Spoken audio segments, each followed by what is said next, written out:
बढ़े तो inflation 40 basis point बढ़ जाती है, current account deficit 30 basis point widen हो जाती है और जीडीपी ग्रोथ 20 बेसिस पॉइंट कम आती है। तो इन द नियर टर्म हमें ये राहु काल पास करना है। हायर ऑयल की वजह से हमारी इकोनॉमी पे कुछ एडवर्स इफेक्ट हो सकती है, बट कंपेयर टू 2014 जब ऑयल के दाम $100 के ऊपर थे और हमारी हालत काफी खस्ता हो गई थी, उसके सामने आज की तारीख में हम इस पेन को, इस राहु काल को पसार करने के लिए सक्षम है।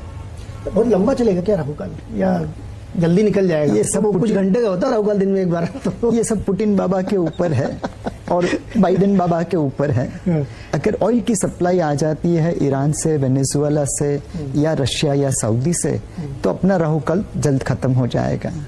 अगर ऑयल के दाम बढ़ जाते हैं तो ऑब्वियसली राहु काल लंबा चलेगा। बट एक बात तय है, ऑयल, मेटल, फूड ग्रेन ये सब कमोडिटी है, उसके दाम ऊपर जाते हैं तो नीचे भी आ जाते हैं। अच्छा, क्या इसीलिए एफआईए बड़े नाराज हैं? पिछले एक साल से रोज बेचते रहते हैं। नहीं नीरज भाई, अगर आप देखिए तो 2014 से 2022 के बीच में भारत के स्टॉक मार्केट ने जितना रिटर्न दिया है, उतना return China, Brazil, south Africa और रशिया के स्टॉक मार्केट ने मिलके नहीं दिया है। अब आप देखिए, अब एफपीआई की इन्वेस्टमेंट कमेटी में बैठे हैं, ऑयल के दाम बढ़ने से किस देश को मैक्सिमम नेगेटिव इम्पैक्ट होगा? सर भारत। अगर यूएस फेड ब्याज बढ़ा रही है तो इमर्जिंग मार्केट से आउटफ्लो होगा। कौन सी इमर्जिंग मार्केट से हम पैसा निकाल सकते हैं? सर बाकी सब देश में नुकसान है, खाली भारत अकेला है जहां पे पैसा है, जहां पे माल बेच सकते हैं, वहां पे रिटेल इन्वेस्टर ले रहे हैं। तो सारी एफपीआई हमारे वहां से इसलिए रिडीम कर रही है बिकॉज हमने गांव के सामने इतना अच्छा प्रदर्शन किया है कि उनके पोर्टफोलियो में हम ही एक है जिसको वो बेच सकते हैं। लौटेंगे लेकिन जल्दी है।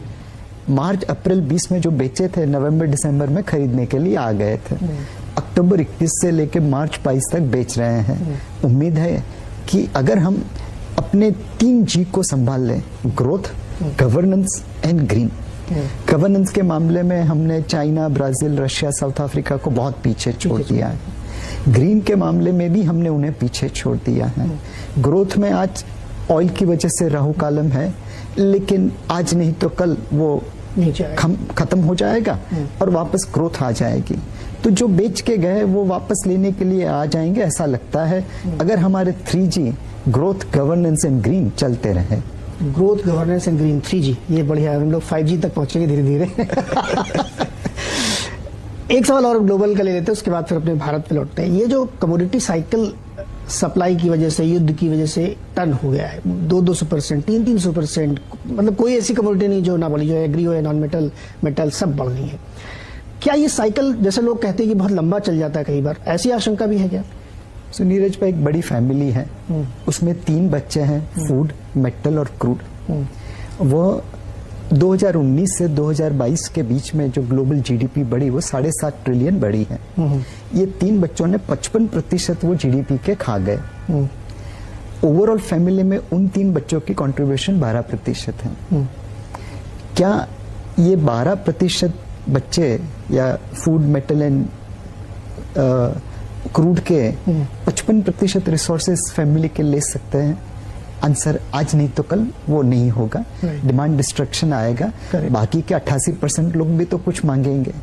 तो हमें लगता है कि क्रूड, मेटल में डिमांड डिस्ट्रक्शन आएगा और फूड में सप्लाई बढ़ने की वजह से वापस वहां पे दाम कम होंगे।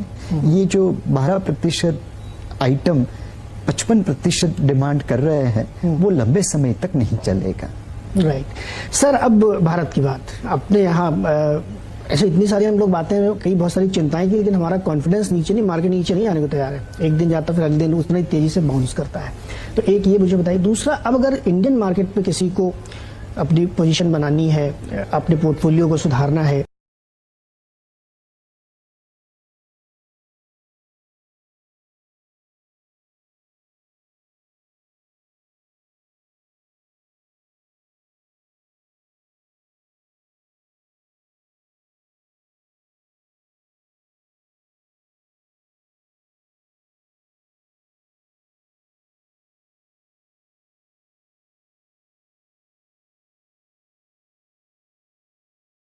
Please subscribe our channel and hit the bell icon for latest and fastest stock related news.